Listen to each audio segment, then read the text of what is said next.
Before we begin, here's how to earn continuing professional education credit for attending this session. Gain valuable insights by attending the podcast, then complete the assessment test to download your certificate. To do this, follow these simple steps. Click on the link in your description to access the session. Create a free account and attend the podcast. After the podcast, take the assessment test and download your certificate. It's easy, and it's free. We highly recommend checking out our subscription.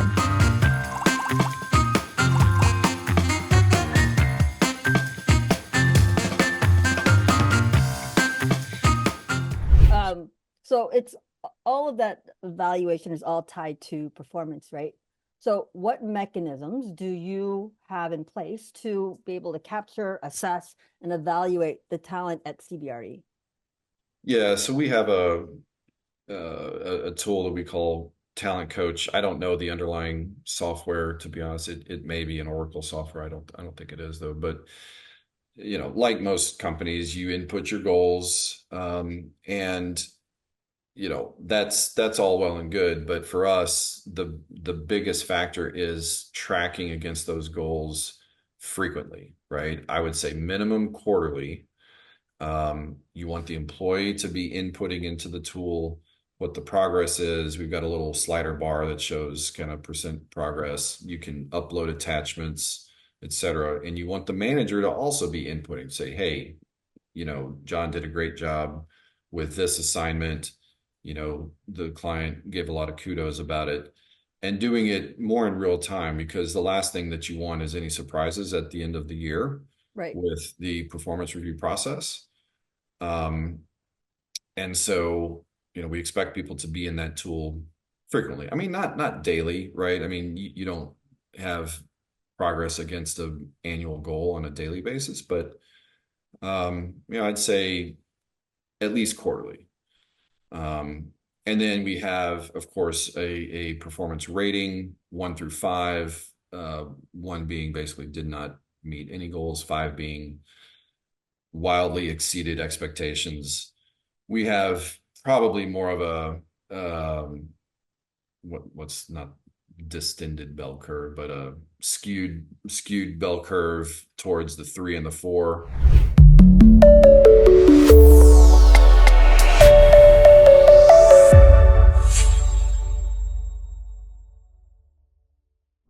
Hello, and welcome to HR Talk, unpacking trends and talent innovations, our monthly dive into the evolving world of human resources and talent management. In an era where companies are more digital, decentralized, and diverse than ever, HR isn't just about hiring and firing, it's about forging the future. I'm Aileen Zaballero, and for today's podcast, we're going to focus on talent engagement, one leader's perspective from a real estate services company, CBRE.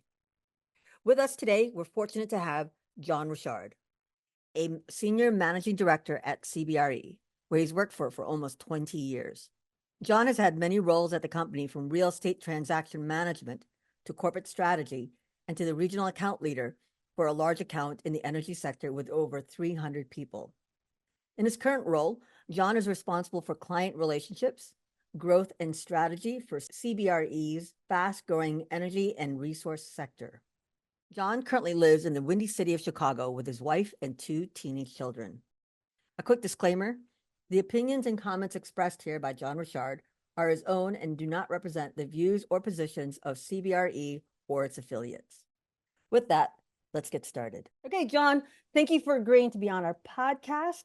I provided a brief introduction about you, but for our listeners, can you share a little bit about yourself? I know that in the past couple of years, you've transitioned from Dallas to the south side of Chicago. So how has that been? And then also a little bit about the work that you do. Sure. Yeah. Thank you, Lean. So hi, everybody. My name is John Richard. I am a senior managing director with CBRE, which, for those of you who don't know, is the largest real estate services and investment company in the world. I've been with them for almost 20 years at this point now. I've spent most of that time in Dallas. I did spend a bit at the beginning of my career in Fairfax, Virginia. I've had a lot of different roles within the company. including real estate transactions, portfolio strategy, corporate strategy. I spent some would call it hard labor in IT, but it was a great learning experience, and have moved back into managing some of our larger accounts. So the aspect of the business I support today is what's called global workplace solutions. And so that means for large corporate clients, like take the Microsofts of the world, the Bank of Americas of the world, the Exxon Mobils of the world, we manage their real estate for them. And that's everything from finding the real estate to building out the space to maintaining the space. And my role today is in what's called our energy and resources sector. So focusing on those large energy and mining clients. And I am a growth and strategy leader, so focused on how do we keep growing, which I think is going to be part of what we talk about today. And yes, I did just recently move to the south side of Chicago, which has been a bit of a shock for a boy who grew up in South Texas, I must say. But my wife got a great opportunity at the University of Chicago, and as many say, happy wife, happy life. So we are in Chicago now. And I got to say, best food of any city I've ever lived in. And I've lived in Houston, Dallas, Boston, DC. Best food. The problem is it's very hard to get there because the traffic is so bad, but still best food. Yeah, so I did a quick search on some funny clips between Dallas and Chicago. And there's a few of them that came up was pretty funny. The one that I like the most is because the past 7 days I was there, it went from 14 degrees to 60 degrees. In Dallas, boots bling go with everything. In Chicago, layering up is considered an art form due to the unpredictable weather. Yep. No, that's so true. Last Sunday, I was in shorts. I was walking around the University of Chicago campus, Yeah. giving a tour to some of our friends. And then the very next day, it was down to back in the 30s and 40s and miserable. So, Yeah. yeah. Yep. And then you talk about foodie, right? Love The other food. one I thought was funny is in Dallas, barbecue is a food group and a weekend activity. In Chicago, deep dish is not just a pizza, it's a lifestyle. That's And funny. I would definitely agree with the first statement. I'm still warming up to deep dish, so I'll I get could there do at a some warm up. point. Deep dish is the best. Okay, well, let's get started. Before we get into the meat of this podcast, can you share a little bit more about CBRE? Who are they? What is their global reach? And then, you already talked about how long you've been there, but tell a little bit more about what CBRE is all about. Yeah, great. So, yeah, I've been with the company almost 20 years now and have seen it grow from a relatively modest sized company of 15, 20,000 people to now a global behemoth of 130,000 people plus. Wow. So, as I mentioned, we're the world's largest real estate services and investment firm, and we are in over 100 countries, and that's really been driven by our clients, right? Our Mm. clients want us to be wherever they are, whenever they need us, and so that has really, accelerated our growth. Um, and it's great, right? Because we're able to do so much more for our global clients than we have been in the past. But with that certainly comes challenges. It used to be that when I was growing up in the company, I mean, I started to get to know different people, and I would say, there's the old six degrees of separation of Kevin Bacon story, right? Like you can find anybody in the world within 6 degrees of separation. Um, for me at the time, it was kind of 3 degrees of separation. I could find anybody in the company who I needed to talk to within 3 phone calls, right? Now it's gotten a bit harder. It's still easier for me as somebody who's been in the company 20 years, but for someone coming in new, it's daunting. It's overwhelming, right? And so that's something that, I think is a real challenge for us as we continue to scale. Our CEO, Bob Selenick, who's been the CEO for quite a while, great leader. I've known him pretty much ever since he recruited me out of business school in 2005. Um, he thinks about those challenges too, right? Because Wall Street has expectations that we keep growing 10 to 15% every year, right? So, well, guess Mm. what? That means we're adding 20,000 people every year, right? We're a services business. We don't produce widgets. We don't produce, we have a little Wow. bit of IP, but our business is our people. And so, um, to keep growing, we have to add people, and we got to make sure that they are prepared for being able to serve our clients in the best way possible.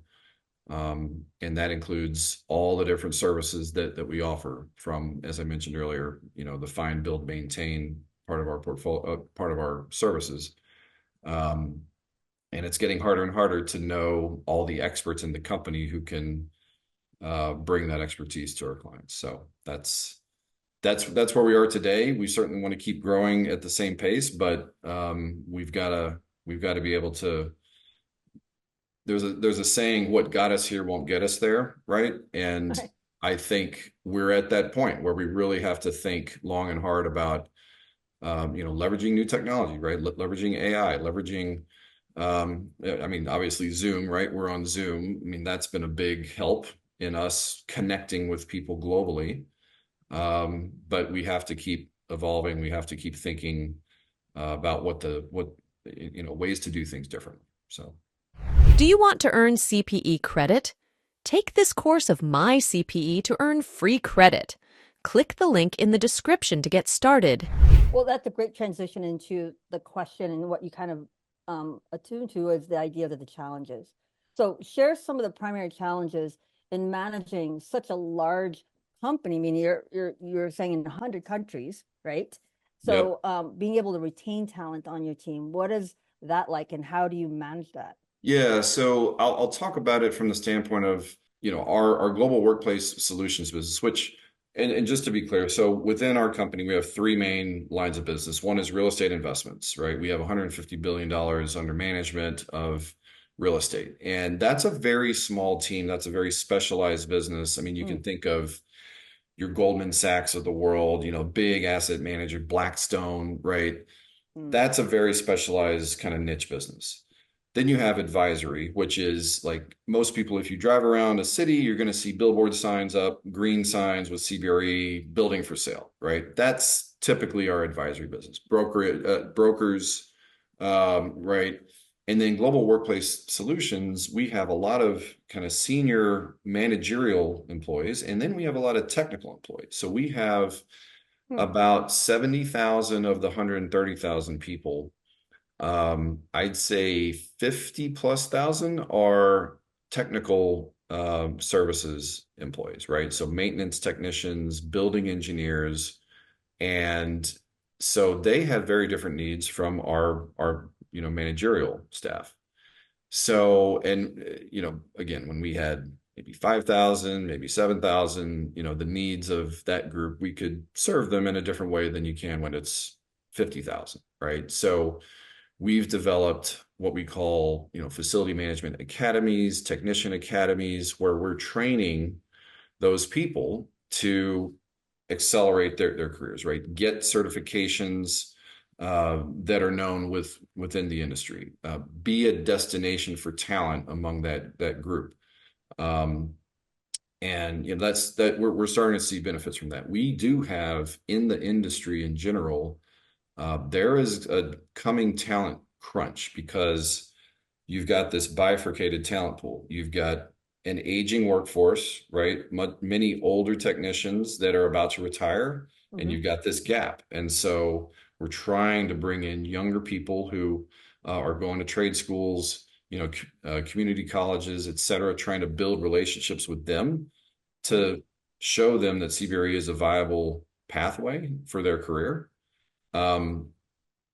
Because most people don't know CBRE as a technical services company. They know of us as a brokerage company, right? They see the signs out on the street and they think, that's just a brokerage company. What the heck does CBRE know about, technical services, HVAC, plumbing, right? Electrical types of things. So it's taken us a while, but we're slowly but surely educating the world that CBRE is a destination for talent for that technical services type of employee. And then on the managerial side, we've got a similar challenge in that, again, when we had 1,000, 2,000 kind of account leaders, you could train them in a different way than you can when you have 10, 15, 20,000, right? So, those employees are looking for mentorship. They're looking for education. They're looking for, ways to learn more about all the different tools and things that they can bring to their clients, right? So it's about client relationship building, some sales leadership, right? Because they have to know how to sell certain products, but they have to learn about those products. So you had mentioned these two different tracks of your technical training and then also your leadership. Do they ever cross in regards to commonalities and trainings, or do they do cross training? Maybe a technical person coming up into the managerial. Do you provide those kinds of opportunities? So absolutely, yeah. We've got several wonderful examples of people who have started off as kind of building engineers, maintenance technicians who have come up through the ranks to become facility managers. Some of whom have gone on to become alliance directors, as we call it. Those are the people who lead our large corporate accounts. But one of the ways that those groups always intersect is because we always have to show value to the client, right? We have key performance indicators on cost savings, innovations, right? Building quality sorts of KPIs. And, I mean, for like, take me, for instance, I don't have a technical background, right? I came up through the transaction space. I went to business school. I mean, my wife gave me a shirt one time that said "Sir Handyman" in jest, because every time I touch anything with a wrench, it breaks, right? So, I'm not the guy to teach anybody about how to do anything with, with a wrench. But what I am good at is identifying those who are good at turning the wrench and trying to pull as much out of them as possible, all the goodness, right? And get them to share it. So yeah, there's definitely overlap. And then for those who want to move up, I encourage all of my peers to be good mentors to those people, because we find our some of our best leadership talent out of that technical workforce. Well, that's a great transition to the next question, which is about identifying talent. So how do you identify and attract top talent with specialized skills or managerial skills in the energy, oil, and gas to support CBRE's growth and strategic initiatives? Yeah, no, it's becoming more and more of a challenge, but for our sector in particular, within this kind of energy, oil and gas, energy resources space, we do look for people who have worked for those companies before, right? So one of the things that I didn't mention at the beginning, so we've taken more of an industry sector approach to our clients, right? And so we have a financial and professional services sector, we have a healthcare sector, industrial and logistics sector, et cetera. Employees, prospects that come out of those companies, they speak the same language, right? For our sector in particular, energy and resources, they deal with dangerous products, right? Highly flammable hydrocarbons that, if you don't have a safety mindset as part of your DNA, it can be kind of risky, right? And so we always like people who have that experience. Now, we also look for a good cultural fit within our company, right? So we have what we call our RISE values: respect, integrity, service, and excellence. And we want to test that, right? We want to test that in terms of, okay, talk about experiences that you've had that for those people have tested their values, right? And how they overcame them, because we know they're going to have challenges with clients, with colleagues, et cetera. And we want people that are very trustworthy, very open and honest, but also demand excellence, right? We can't have people doing shoddy work. We can't have people taking shortcuts. We want people who are dedicated to doing good quality work. And so, we'll test that with what's the term, the type of interview, behavioral interviews, sorry. We'll do that. But then we also get a lot of people to interview people, the prospects as well, because we want a bunch of different data points. So yeah, and that's I would say consistent across all the different levels, whether it's, entry level technical resource or very senior kind of managerial resource coming in. And then there is a client component too, right? So we want people who can interface well in a certain client environment, and different clients have different environments. It's kind of interesting to see that, but so we have a lot of different layers, but ultimately it's cultural fit, values fit, and that's basically our approach. So you mentioned culture fit, value fit. You also mentioned speaking the language. How do you support your employees? Is there a drive for continuous learning and development? Do they have to continue their education, especially things changing all the time? What do you guys expect of your staff and your employees? Access latest and trending CPE courses with my CPE's Unlimited Access subscription. Subscribe now. And we continue to evolve that. So we certainly have kind of base level education, like every year, certain things that we have to do in terms of our standards of business conduct. We want to make sure that people are complying with that. For a lot of our technical roles, we have gotten a lot more hands-on in terms of what we call our competency training. So, for instance, electricians, we have this we've set up this kind of this panel board where, and we'll use Zoom, and we'll have our internal experts kind of watch what the employee is doing, and we'll have the employee go through a bunch of different tests, right? Do they know how to do what they need to do when they're at a piece of switchgear at a breaker box and they have to do maintenance, Right. et cetera, right?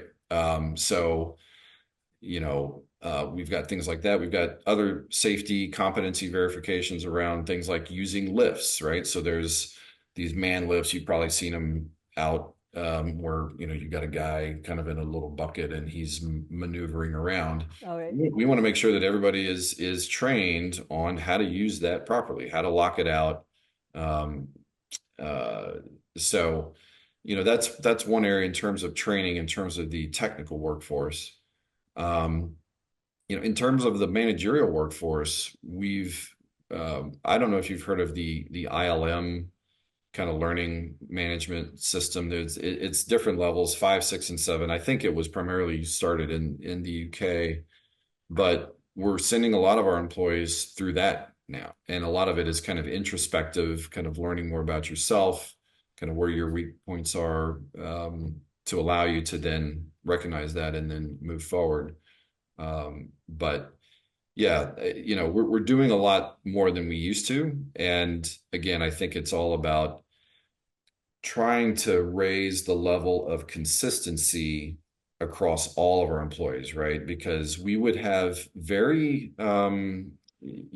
have a lot of great people, and then we'd have some people that you'd realize are not at the level that we really needed them to. So it's kind of trying to raise everybody's level so that we provide a more consistent experience for our clients. That makes sense. So, you had mentioned earlier that you have you're in over 100 different countries.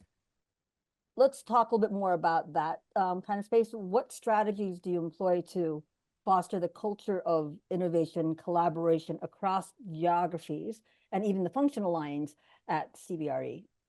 Yeah, no, it's a really interesting thing, and again, it's one of those things that's kind of evolving. We've identified that the sector model, while clients really liked it in one sense because it allowed us to go very deep in certain subject areas, and we've been in this sector model for the last 2.5 years or so. What we were losing was kind of the cross-sector pollination, right? So taking great ideas out of healthcare that you could apply to industrial, right? Or taking ideas from energy and applying it to our infrastructure and defense sector, right?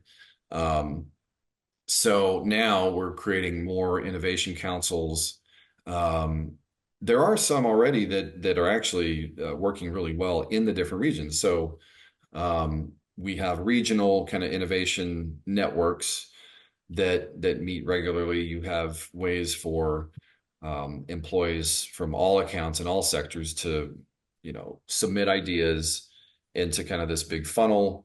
You have this kind of a awards program where senior leadership will review kind of the top 10. There's like it's kind of like a Shark Tank type of thing where people come on and they do their little 90-second elevator pitch on their idea, and Yeah. they get ranked and all that. But it's challenging, right? And so that's within one division. And then you can imagine, well, there's great ideas in advisory, right? And how do you connect all of those together? It's I will say we don't have a secret sauce. It's become harder for sure.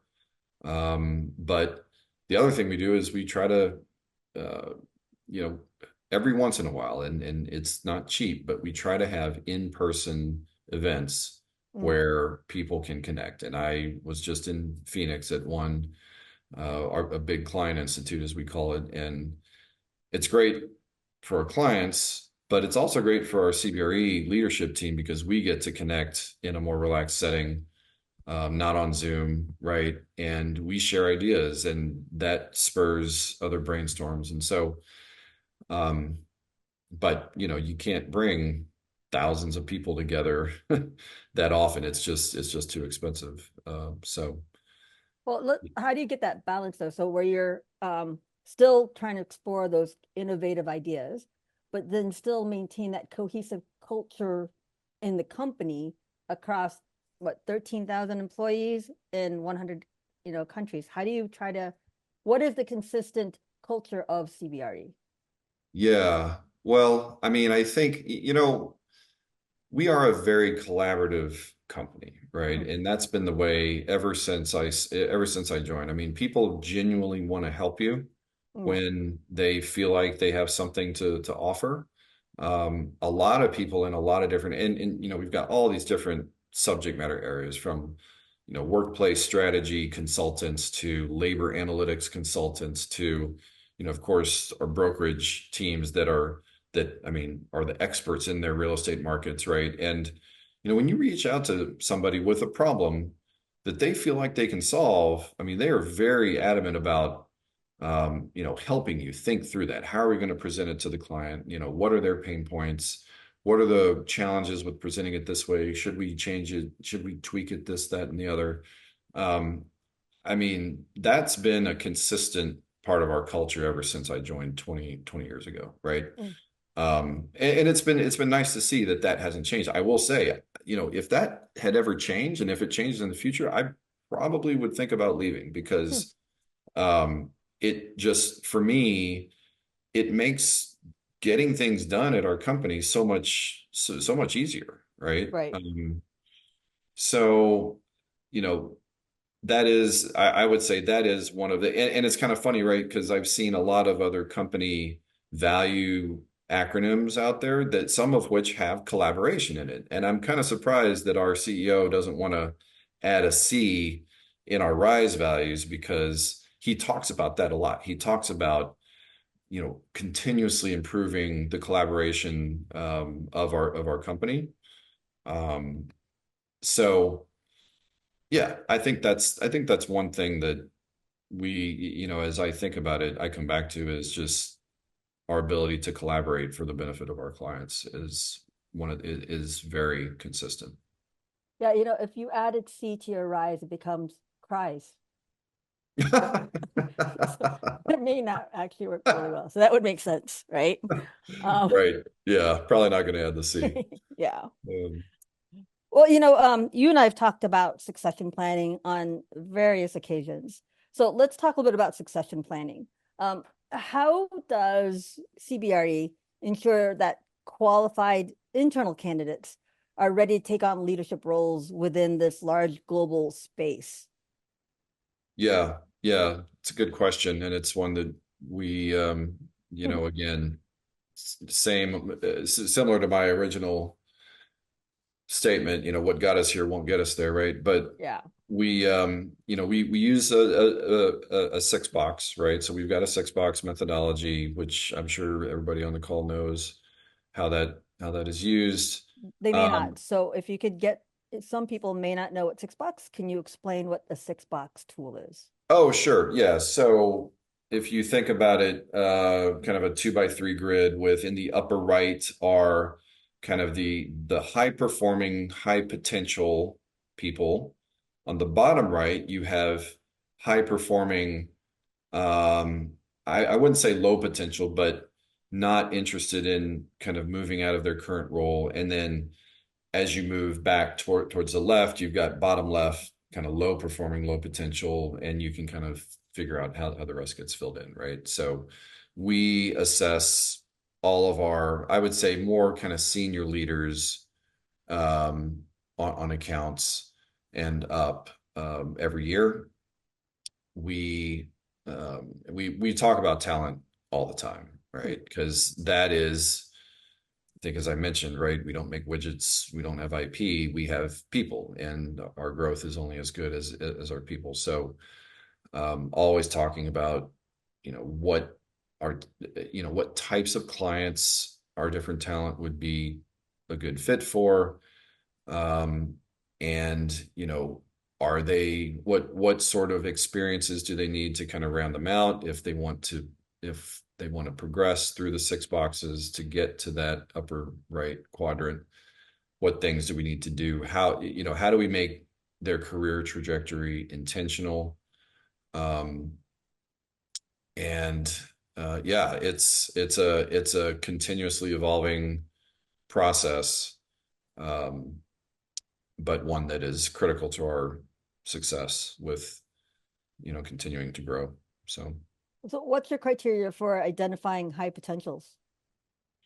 yeah, so I mean, another phrase that comes to mind is, people have to bloom where they're planted. Mm, And mm, so, they've got to excel in whatever role they're in. So they have to be knocking it out of the park in their current role, whatever that is. They have to show interest in other parts of the business. They have to show genuine interest in their client success. They have to show genuine interest in people. And I mean, frankly, they're not going to be knocking it out of the park if they aren't interested in the well-being of people and the people around them, their clients, et cetera. So it kind of goes hand in hand, right? right, right, right. Um, they have to, and to be knocking it out of the park, they have to be doing excellent work, which means that, there aren't errors in the calculations that they're doing. There aren't big gaps in whatever presentations, right? Um, they're consultative, right? They're asking a lot of different people for opinions and insight and input. Um, so, and then they have to be easy to work with. That's something Hmm, that is kind of missed yeah, a lot of times, right? And that's our culture. Now that, for a lot of other companies, like, it's a different culture, right? And right. some cultures are very challenging, right? Like it's expected that you will challenge intellectually certain ideas, certain concepts, and it's just expected, right? For our company, yes, that you need to be challenging it, but you have to do it in a certain way where, you know, um, people still like you, right? And they still want to work with you. Right. Whereas in some cases, if someone really, really challenges you and keeps going after, like, man, I don't want to ever see that person again. So, but that's just our culture. So I hope So that you helps. were mentioning about people who are knocking it out of the park, right? And one of the challenges of succession planning is that you may knock it out of the park in one arena, but then you take that same person, you put them in another arena, they just don't knock it out of the park. How do Right. you test for that, or do you test for that? Yeah. So oftentimes, like, let's take one example of, you've got an account and you've got an opportunity to add, say, another site, right? A smaller site. There's some expansion, right? And so say you want to kind of test the person on either, pricing or responding to an RFP or a transition, right? Actually doing a transition where you're taking on new services, you're taking on new people, you're having to work with a new client or whatever, but it's not a big account. It's kind of a small piece of a current account. That's a way to kind of test them, right? You can I kind of see. push them in and say, you're going to be running this expansion, Right. go do it, right? So it's lower risk. I mean, there's still certainly some risk with it.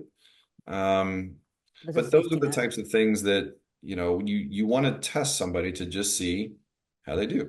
And that's what I mean, now there's some instances where all of a sudden, boom, we've got some big new account. We don't have time to test. It's like, okay, let's sink or swim. Good luck. But that's usually not a recipe for success, right? We want to make sure that we have, proven leaders who jump into a new piece of work before just throwing them into the deep end. So So one of the philosophical questions always about succession planning is from the whole ideas of Jack Welch and GE, tell or don't tell. So do you guys tell? Do you tell somebody that they're on a succession plan or do you not? that is such a great question. And to be honest, at this point, I think I'm on more on the side of don't tell. Huh. Really? Um, I don't, gosh, it's so hard because I've been through both. And um, even when, we were telling our clients, like we want our clients to agree on who a successor is, right? So that it makes it easier to transition a current leader over to some new opportunity and bring in another leader who the client already knows, right? Well, the problem is then how this evolved was that we are required to do diverse interview panels for all certain senior leadership positions, and so Right. then we got into this quandary of, well, wait a minute, clients already endorsed this person to be the successor. they're Mm, they were diverse, which was great, but yet we still had to run them through this panel. right. And the client was very confused, like, wait a minute, why do we have to wait to move this person over because you have to do this interview panel? I don't understand, right? So, it's funny. I haven't really thought about that question in quite a while until you just brought it up. So I'm torn. I'm obviously torn on what to do. One of my leaders in the past he was all about having what he called Rockies, ready now, on account, client endorsed successors, right? Hmm. ROC. Okay. And it's like, yeah, it makes total sense, right? Because it allows better mobility of the talent that we so desperately need if we want to keep growing. But then you have your hands tied a little bit when and not, I mean, I love our diverse interview panel process. It works very, very well. So on the other hand, I'm kind of like, well, and you also find talent that you didn't know existed that comes in to apply, right? If you put a posting out there, sometimes that talent you feel like might be better than that client endorsed successor that Right. you've identified. So Yep. there's pros and cons. Um, so it's all of that evaluation is all tied to performance, right? So what mechanisms do you have in place to be able to capture, assess, and evaluate the talent at CBRE? Yeah, so we have a tool that we call Talent Coach. I don't know the underlying software, to be honest. It may be an Oracle software. I don't think it is though. But like most companies, you input your goals, and that's all well and good. But for us, the biggest factor is tracking against those goals frequently, right? I would say minimum quarterly. You want the employee to be inputting into the tool what the progress is. We've got a little slider bar that shows kind of percent progress. You can upload attachments, etc. And you want the manager to also be inputting, say, hey, John did a great job with this assignment. The client gave a lot of kudos about it, and doing it more in real time, because the last thing that you want is any surprises at the end of the year Right. with the performance review process. And so, we expect people to be in that tool frequently. I mean, not daily, right? I mean, you don't have progress against an annual goal on a daily basis, but I'd say at least quarterly. And then we have, of course, a performance rating, 1 through 5, 1 being basically did not meet any goals, 5 being wildly exceeded expectations. We have probably more of what's not distended bell curve, but a skewed bell curve towards the 3 and the 4 side of things. But and then everybody gets kind of ranked against each other, and that's how we use that's what we use in terms of merit and bonus planning. So Oh, what do? You as John Richard, the manager, what do you do to support somebody, one of your employees, who may be falling behind in their performance objectives? What's your philosophy around that? yeah, no, it's pretty straightforward in that, look, I need a plan, right, for how this performance objective is gonna be met. And it's one of those where, okay, if I see a problem and someone gives me a plan that is pretty comprehensive in terms of how that problem is going to be solved, and if they're moving at pace to solve it, I'm good.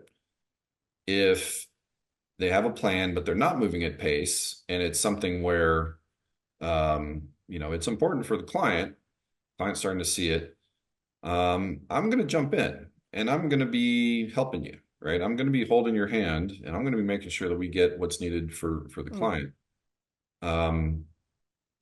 If the person is still not performing, then I'm moving pretty quickly to find somebody else to take on that role. I could carve off that performance objective to somebody else, leaving the other ones there for the person to do.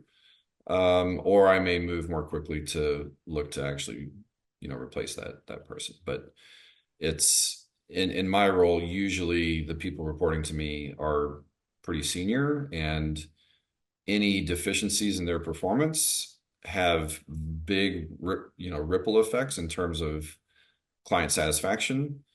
And there's going to be a lot of pressure to make a change to improve that situation, either from the client directly, from my management, from peers, etc. So, yeah, that's pretty much how I've done it in the past, and I think how I will have to do it continuing forward. So, well, that makes sense.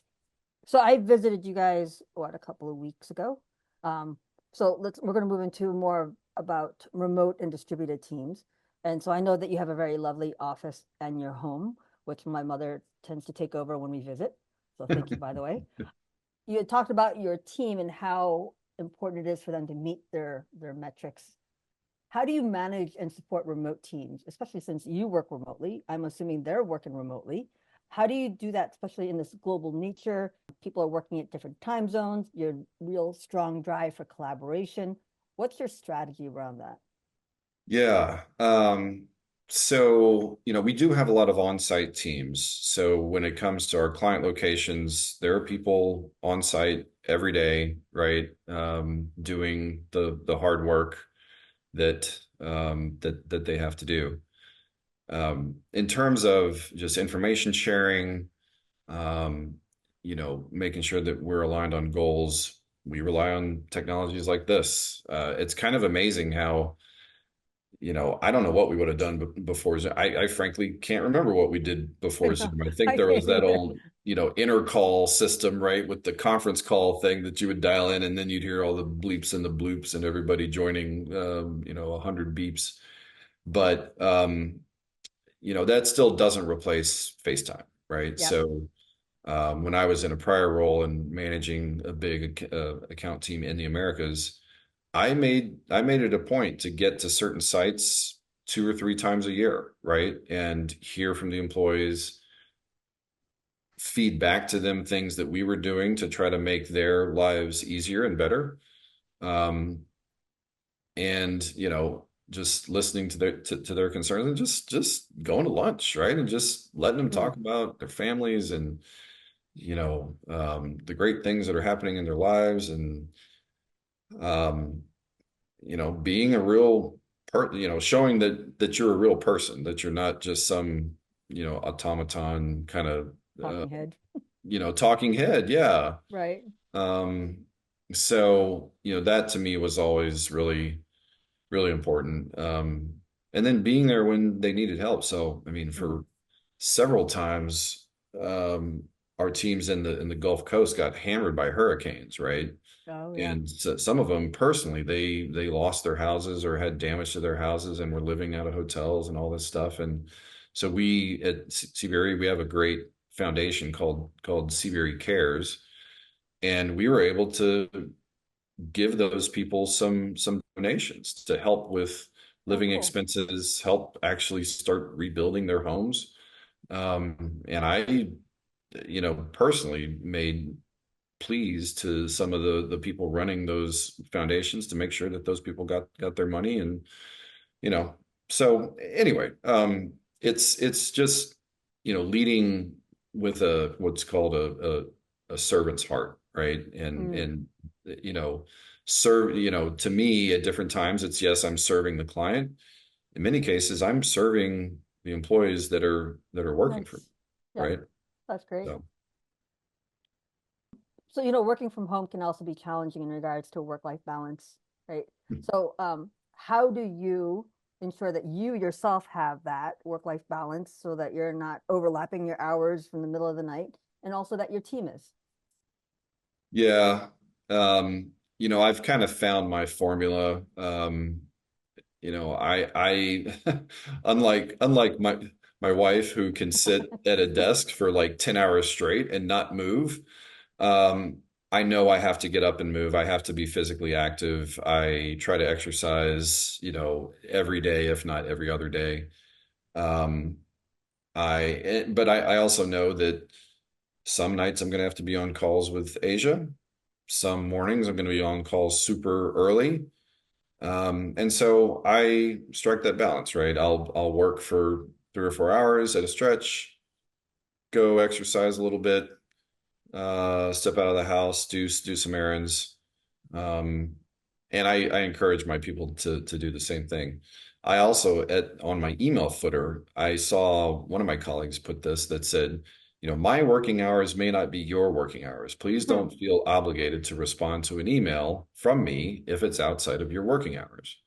And I really want people to know that they do not need to feel obligated to respond to them. Even if I'm their boss, their boss's boss, their boss's boss's boss, whatever, right? Do not feel obligated to respond to me if it's outside of your working hours, because that's really sacred, right? And it's Okay. Yep. key, because people who, they're going to be more effective when they're working if they have a good work-life balance, right? If they've been able to go exercise, if they've been able to go cook a meal for their family, right? Um, so I strongly encourage that. And I'll tell someone if it's becoming noticeable, right? If it looks like they're more stressed at work with whatever, I'm like, hey, let's talk. Let's get off this Zoom. Let's talk just one-on-one. I want to make sure that you're okay. What can I do to help you? Do you need some time off? We can try to, backfill, support you with Susie, Kelly, whatever. There's a way. Don't feel like it's all on you, right? We've got a big team. We've got 130,000 people, right? So, yeah, no, it's a really good question, and it's something that I'm very passionate about. Um, again, because if people aren't taking care of themselves, then they can't take care of our clients. So Absolutely. which means that it's almost time to get up. So we'll be wrapping it up right now. You probably saw me shift. I was like, oh, ouch. And I've been doing that all. It's funny because you're talking about getting up and moving around. I have a treadmill right next to my desk that I think just collects more dust than it does me on it. So I hear you. I really need to find that balance as well. But let's wrap up with some future focus ideas. Okay. So I know that you were just here yesterday, actually, for the conference that you called. I think it was the Client Institute, Institute. Client Institute, yes, And CBRE. I remember we had talked about this, that it's the theme was the future is now, The right? future now, The yes, future, that's the what it future was. now. Uh-huh. So what are some exciting things that you see in the future, whether it's about talent, it's about CBRE? What are some exciting future things that you see? Yeah, I mean, in our space with, buildings and facilities, we have a big focus on what we call smart FM, right? So Mm, doing a lot more with building sensors, building technology, integrating all that.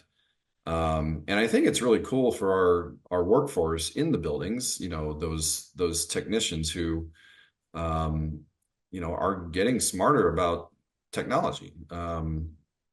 And with AI coming out in such a big way, I honestly can't predict, more than a year or two. I doubt I can even predict that far, kind of what AI is going to bring to our industry.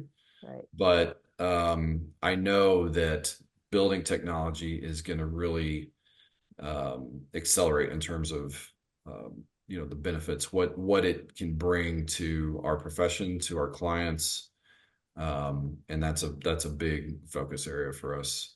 Um, Sustainability is also a big focus area that's tied into the smart building technology, right? So if you think Mhm. about the building operations and trying to reduce the carbon footprint of a building, it's all very related. And with all the regulations that are coming out, this kind of patchwork of regulations around carbon reporting, um, the things that we're putting in place, that we're investing in terms of data collection, in terms of dashboard technology, reporting technology, et cetera, um, I think it's going to be a real differentiator for us, and something that our clients may not know that they need, but they're going to need it, Mm. because these regulations are coming fast and furious, and but it's also good for the planet, right? I mean, we need to definitely decarbonize because climate change is really accelerating, I think. Yeah, when that's obvious when there's 92 degrees in Dallas in January or February, Yeah, I know it broke a record. Yeah. right? Yeah. So, Any closing statements that you'd like to share with our listeners?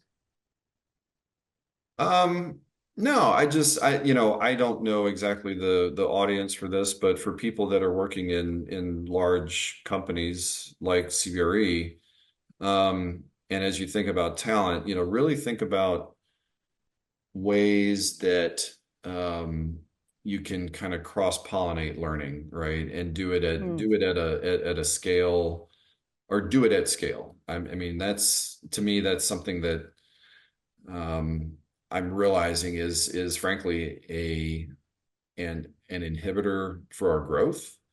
There was a really great article that I read in the Harvard Business Review by a Harvard Business School professor named Ryan Buell, hmm, and it was about a learning program that KPMG had developed. There's a man named Christian Gossan, Gossan, who's based in Australia.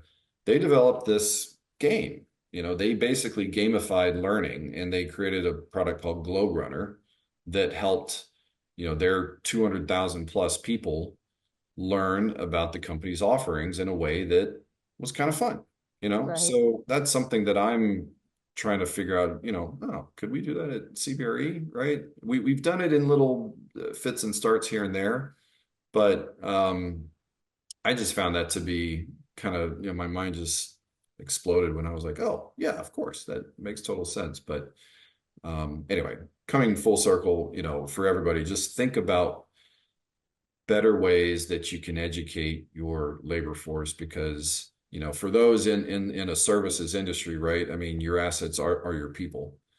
And the more you can do to, enhance those assets. And I mean, it's kind of crude to talk about people as assets, but they really are. The more you can do to enhance your people in that regard, the better off you're going to be. So I'll leave it at that. Fantastic. Well, John, thank you again so much for your time and for agreeing to be on our podcast. My team and I are excited to share all of your insights. And with that, we'll sign off. All right. Thank you so much. This was a real pleasure. Great. Thank you. Access latest and trending CPE courses with my CPE's Unlimited Access subscription. Subscribe now.